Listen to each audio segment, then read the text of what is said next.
Es uno de los proyectos más importantes en marcha ahora mismo en España, el Corredor Atlántico, y que a pesar de llevar muchos años en desarrollo, todavía sigue cambiando y sumando etapas. Y estos días hemos conocido varios detalles muy relevantes que afectan a varias zonas del país que debes saber.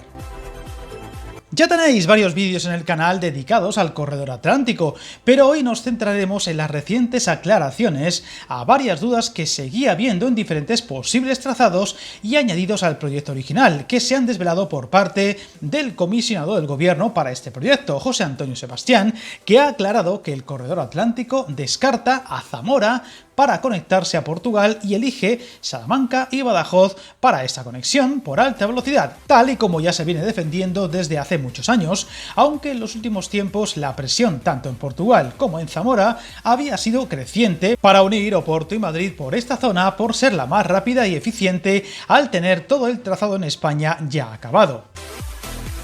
Lo que parece haberse dejado claro es que los planes tanto del gobierno de España como el de Europa es que descartan la conexión ferroviaria entre Portugal y España a través de Zamora, ya que los pasos ferroviarios fronterizos contemplados serán a través de Salamanca y Badajoz. Pero otro detalle que se ha destacado es que, al menos dentro del proyecto del Corredor Atlántico, tampoco se plantea ninguna iniciativa para la recuperación de la Ruta de la Plata, de la que hemos hablado en dos vídeos del canal, ya que actualmente se considera que tienen poca demanda.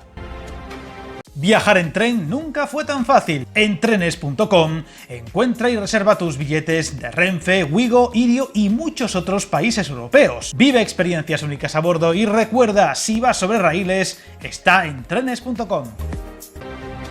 Hay que dejar claro que esto no quiere decir que dicho proyecto se vaya a descartar, aunque el detalle de haberse integrado dentro del propio Corredor Atlántico habría sido un gran revulsivo, y todo hace pensar que los pasos que ha ido logrando en los últimos meses serán claves para avanzar en el futuro, aunque sea a medio gas.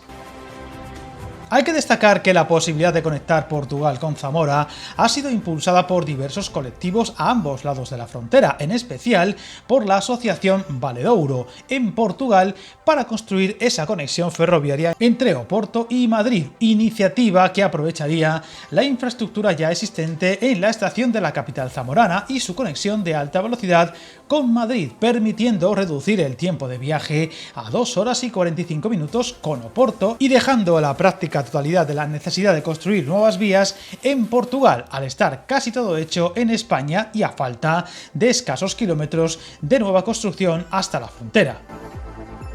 Sin embargo, y a pesar de las ventajas significativas de este trazado propuesto, en comparación con otras opciones, parece que el rumbo está claro y siempre se va a priorizar impulsar la conexión vía Badajoz y Salamanca, muy dispares entre sí y todavía con mucho trabajo por delante e inversiones necesarias en ambos países.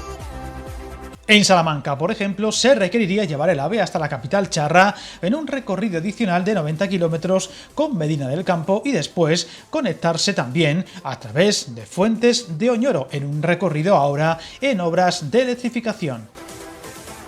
En cuanto al trazado por Badajoz, el problema es doble: el complejísimo proyecto de la nueva integración en Lisboa, con megapuente incluido, y el dilatado sine die trayecto por la provincia de Toledo, que sigue sin avanzar y que ahora, con los cambios de gobierno locales en Toledo y Talavera de la Reina, podríamos tener nuevos reveses a lo ya aprobado, aunque todo hace indicar que no debería ser así, y las dos propuestas en estas ciudades ya aprobadas y recientemente sean las que salgan adelante. De no ser así, si se vuelve a cambiar el trazado, por ejemplo por Toledo y la nueva estación, todo volvería a retrasarse no poco tiempo, y ese horizonte de 2032 o 33, que ahora parece el más factible, podría irse más allá incluso del 2035.